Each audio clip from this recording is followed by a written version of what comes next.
আসসালামু আলাইকুম। HTML এর নতুন একটি ক্লাসে আপনাদের সবাইকে জানাচ্ছি স্বাগতম। আমি নোমান ইব্রাহিম রহমান বলছি। আজকের টপিকগুলো গত 2 ক্লাসের টপিকের মতোই আপনাদের সামনে HTML এর কিছু সমস্যা নিয়ে হাজির হয়েছি।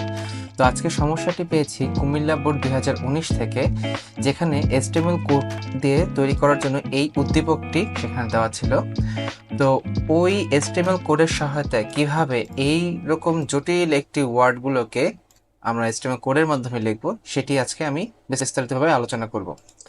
তো ভিডিওটি শুরু করার আগে আপনাদেরকে বলে রাখি, আপনি যদি আমার চ্যানেলে নতুন হয়ে থাকেন তাহলে অবশ্যই আমার চ্যানেলটিতে লাইক, সাবস্ক্রাইব এবং পাশে থাকা বেল আইকনটি ক্লিক করতে ভুলবেন না। এবং আপনি যদি এই টপিকগুলো বুঝতে আপনার সমস্যা হয় তাহলে আমি রেফারেন্স করব যে আমার পূর্ববর্তী ভিডিওগুলো অবশ্যই দেখার জন্য, কারণ এগুলো দেখলে এগুলো বুঝতে আরও সহজ হবে। তো চলুন কথা না বেরিয়ে শুরু করা যাক। এখানে আমি একটি ইন্টারফেস ওপেন করে রেখেছি ভিজুয়াল স্টুডিও কোডের এবং একটি ওয়েব পেজের। তো প্রথম যে টপিকটি, এখানে ওই টপিকগুলো আলোচনা করার আগে বলে রাখি যে এখানে কিন্তু আমি HTML বডি ট্যাগ অলরেডি ব্যবহার করে রেখেছি। আর এই বডি ট্যাগের ভিতরে আমি আমার এই কাঙ্ক্ষিত এই টপিকগুলোকে বসাবো। তো টপিকগুলো বসানোর আগে আমাকে টপিকগুলোকে ভালো মতো নজর দিয়ে দেখতে হবে এগুলো কীরকম আকারে দেওয়া আছে। প্রথম যে টপিকটা, এটা হচ্ছে কুইক ফক্স লেখা, jumps over the lazy dog, তারপর and then it fall prey to a lion. প্রথমে এই লাইনটির দিকে নজর দিই, কুইক ফক্স। কুইক ফক্স বলতে গেলে আমি অবশ্য কিবোর্ড যখন টাইপিং করা শিখেছিলাম তখন কিন্তু কুইক ফক্সের মাঝখানে কুইক ব্রাউন ফক্স ছিল, জানি না এটা কেন এরকম দিয়েছে। তবে যদি কথার মধ্যে আসি, এখানে কুইক ফক্সের লাইনটি যদি লিখতে চাই তাহলে আমাকে কি করা লাগবে, প্রথম যে কাজটি সেটা যদি আমরা দেখি, কুইক লেখাটি কিন্তু এখানে কুইক লেখাটি কিন্তু বোল্ড করে দেওয়া আছে, অন্যগুলো লেখার চাইতে একটু গাঢ় করে দেওয়া। তো বোল্ড, কোনো কিছুকে বোল্ড করতে গেলে কিন্তু বোল্ড ট্যাগ ব্যবহার করতে হয়। তো এগুলো করার আগে, এগুলো যেহেতু প্যারাগ্রাফ লাইনের মতো, তাই একটা আমি প্যারাগ্রাফ ট্যাগ ব্যবহার করব। প্যারাগ্রাফ ট্যাগ ব্যবহার করার পর প্রথম যে টপিকটা সেটা হচ্ছে কুইক। কুইক লেখাটি অবশ্যই বোল্ড করে দেওয়া, তাহলে এখানে বোল্ড ট্যাগ ব্যবহার করলাম। বোল্ড ট্যাগ লেখা এখানে লিখব কুইক।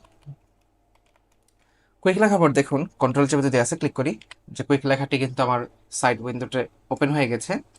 এখন কুইকের পরে কি ট্যাগটি আছে, সেখানে ফক্স ট্যাগটি আছে। তো ফক্স টপিকটি আছে, সরি।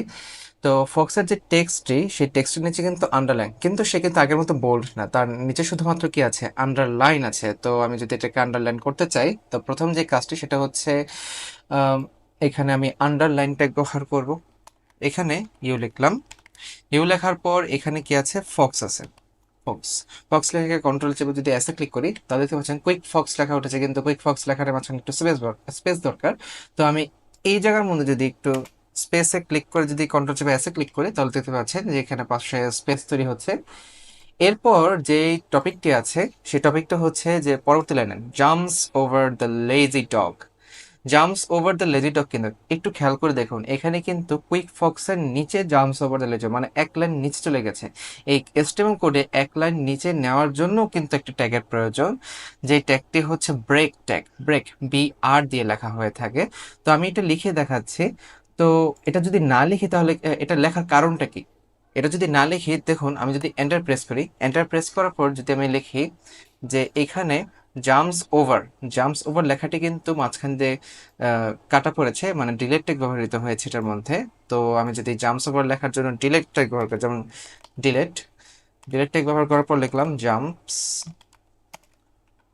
ওভার। ওভার লিখে যদি কন্ট্রোল চেপে এসে ক্লিক করি দেখতে পাচ্ছেন জাম্পস ওভার লেখাটি কিন্তু কুইক ফক্সের পাশে আসছে, কিন্তু আমার এইখানে এসেছে কোথায়, নিচে। তো এটাকে নিচে নিয়ে যাওয়ার জন্য প্রথম যে কাজটি করতে হবে, আমি এই জায়গার মধ্যে কুইক ফক্সের পরে একটু স্পেস দিয়ে এখানে BR লিখবো। এটাকে বলা হয় ব্রেক ট্যাগ। এটা কোনো ইন ট্যাগ নেই, এটা জাস্ট এতটুকুই, ব্রেক বোঝানো হয়। ব্রেক মানে ভেঙে ফেলা, লাইন ভেঙে ফেলা। যদি দেখুন, যদি কিবোর্ডের কন্ট্রোল চেপে এসে ক্লিক করি দেখতে পাচ্ছেন এখন জাম্পস ওভার লেখাটি কিন্তু নিচে চলে গেছে, তার মানে এটা কি, লাইনটা কি হয়েছে, ব্রেক হয়েছে।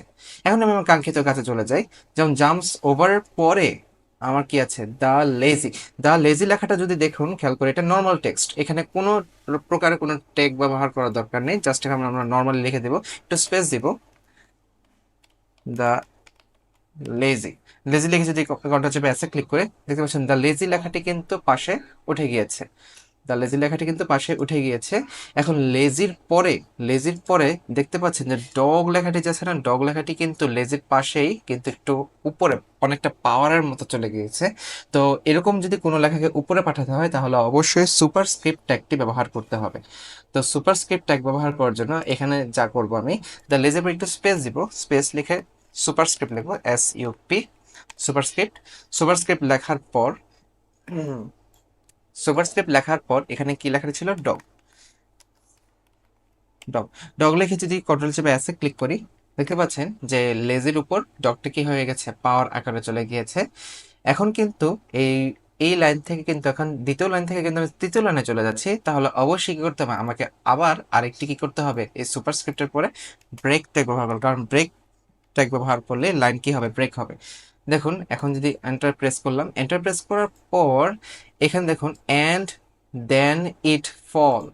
আচ্ছা, অ্যান্ড লেখাটি কিন্তু নর্মাল, অ্যান্ড লেখাটি কিন্তু এখানে একদমই নর্মাল, তাহলে এটা নর্মাল ভাবেই লিখবো, অ্যান্ড AND অ্যান্ড স্পেস দিলাম। তারপর খেয়াল করে দেখুন দেন লেখাটি কিন্তু অ্যান্ডের সাথে থাকা সত্ত্বেও সে কিন্তু একটু নিচে চলে গিয়েছে। আর নিচে চলে গেলে এখানে সাবস্ক্রিপ্ট ট্যাগ ব্যবহার করতে হয়। এখানে অবশ্যই কি ট্যাগ ব্যবহার করবো, সাবস্ক্রিপ্ট ট্যাগ।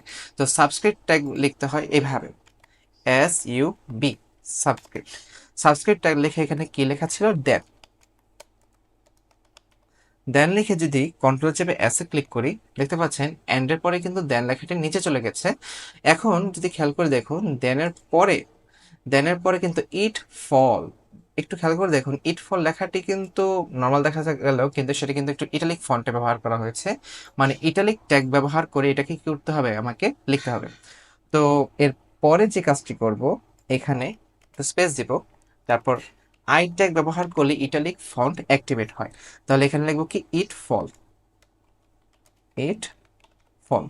ফল লিখে যদি কিবোর্ডে কন্ট্রোল চেপে অ্যাসে ক্লিক করে, দেখতে পাচ্ছেন যে অ্যান্ড দেন ইট ফল লেখাটি কিন্তু তার পাশে ইটালিক ফন্টে এসেছে। এখন খেয়াল করে দেখুন এর পরে কিন্তু প্রে টু এ লার্ন, এটা কিন্তু 4 নম্বর লাইন, তাহলে অবশ্যই আমাকে কি করতে হবে, এই জায়গায় একটি ব্রেক ট্যাগ ব্যবহার করতে হবে, নাহলে আমি 4 নম্বর লাইন তৈরি করতে পারবো না। এটা লিখে কন্ট্রোল চেপে অ্যাসে ক্লিক করে রাখলাম। তারপর আমার পরবর্তী লাইনটাকে prey to a lion. Pray to a লায়নটা দেখুন পুরো সম্পূর্ণ লেখাটি কিন্তু আন্ডারলাইনের অন্তর্ভুক্ত, তাহলে আমি কি করব, এই সম্পূর্ণ লেখাটিকে আন্ডারলাইন ট্যাগের ভিতরে টাইপ করব। তো এখানে ব্যবহার করব আন্ডারলাইন ট্যাগ, ইউ ইউ লিখে এখানে লিখবো কি, pray to a lion. Pray to a lion লেখার পর, টাইপ করার পর এখানে কিবোর্ডে কন্ট্রোল চেপে যদি অ্যাসে ক্লিক করি, দেখতে পাচ্ছেন প্রে টু এ লায়ন লেখাটি কিন্তু আন্ডারলাইন আকারে ওয়েব পেজে প্রদর্শন করছে। তো আশা করি এই ট্যাগগুলো বুঝতে আপনাদের কোনো সমস্যা হচ্ছে না। আর যদি কেউ নতুন হয়ে থাকেন তাহলে অবশ্যই আমি রেফারেন্স করবো যে আমার পূর্ববর্তী ভিডিওগুলো দেখুন, ওইগুলো দেখলে এগুলো বুঝতে আরও সুবিধা হবে। তো আজকে এই পর্যন্তই, ধন্যবাদ, আসসালামু আলাইকুম।